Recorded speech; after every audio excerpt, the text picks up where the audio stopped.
काय आम्ही आलो बसलो होतो रिक्षामध्ये आणि ते आला पाठीमागून धडकिलं त्याने रिक्षाला आणि एवढीच वाट रस्ता होता अहो ह्याच्यामधून घातली ना त्यांनी गाडी आणि मी बाळाला घेऊन बसले होते ही माझ्यापाशी बसली होती आणि ते पुढे रिक्षा चालित होता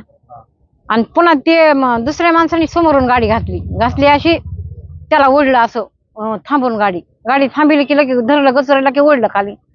आणि कायचं काट्या मारल्या तो मारायला लागले जनावराला मारल्यासारखं अहो त्याला आणि आम्ही आरडतो आता हे बाळ माझ्यापाशी हिच्यापाशी मला काही कळानाच मग ही उतरली मोकळी होती तर आणि तोवर हिने धरसल ते बेशुद्ध हाणून मारून पडला ना असा पडला की धरली तर हिला बी ढकललं मारलं तिथं हिथं धरलं हे ओढून घेतलं सगळं सोनं तिथं काढून घेतलं.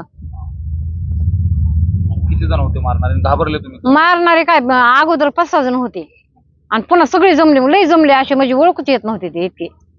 सगळी गर्दी झाली सगळी त्यांचीच त्या मुसलमानाच्या लोकांची आणि आपले कोण 2-3 माणसं होते आपले 2-3 माणसाला काय दाद नाही ते काय करतील आम्हाला.